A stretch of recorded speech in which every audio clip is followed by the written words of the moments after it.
I'll just run you through a little bit of the news out from the company today.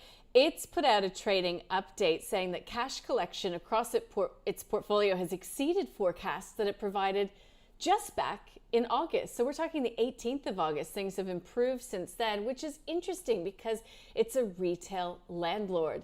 It says that trading has about 81% of stores open, 31% of that click and collect.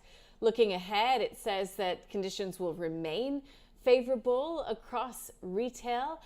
And though it's still unable to provide guidance currently, it is talking about confidence inspired by the COVID-19 roadmap, allowing it to provide an improved dividend. So it's made the decision to increase dividends at this time. Look, I'll begin with you, Jun Bei, because all of that sounded really positive from a company that has many of its centers in lockdowns. It's pretty incredible. Yeah, absolutely. Look, I must say that this company actually has managed the lockdown pretty well because of the location of its centers and, less CBD centric and the like. And the rent collection is looking very strong. Now, this is a sort of consistent feedback also out of some of the bigger malls as well. It's just that, of course, right now, the traffic is well down.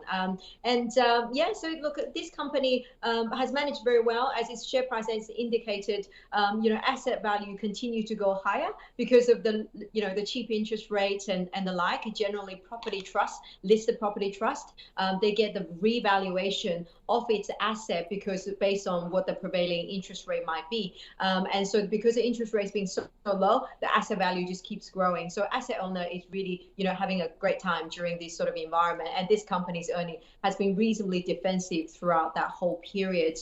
I think the key thing is that, look, relative to this one, I'd much rather to be buying the likes of the center group and the like, because these are the ones that are trading at much bigger discount to its asset value, and most of its portfolio has been impacted by the lockdown and the pandemic. And in the next 12 months, those businesses will have much better, much sharper recovery in earnings and exposed to similar sort of dynamic, but the earnings recovery will be much sharper, and it's a lot cheaper compared to the asset value relative to this one. So this one is probably more of a hold for me, much rather be in the center group. And this one also recently had a lot of insider selling as well. So kind of probably will take a little bit more time to wash through. Got it. So Adam, it's not that it's a bad business in Jun Bei's view. It's just, it's already priced in some of that recovery story. Is that how you see Aventus? I mean, do the dividends attract you? Look, certainly, if you take the backdrop of higher inflation and numbers starting to move, with inflation, you do want to be close to some property stocks or property market stocks due to the fact that they can continue to raise their prices as inflation starts to come through. Obviously, inflation has been a bit of an issue, and now obviously that's taken a little bit more of a back. All the tapering and the quantitative easing that's going on at the moment. But look, it's something that I'm sort of agreeing with Jun Bei. I think that it is right to be looking at the larger ones because the larger ones, Centre Group and there's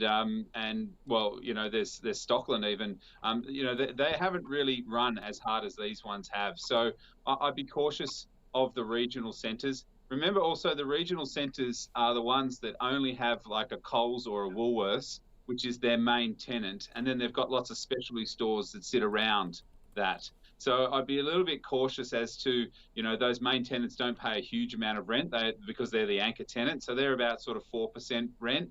But then the specialty stores are about 12%, on their sort of takings or rent per month. So you need to make sure that those ones are solid, which obviously Coles, Woolworths and Aldi have been certainly very, very solid. And look, the share price certainly looks like it's moving in the right direction.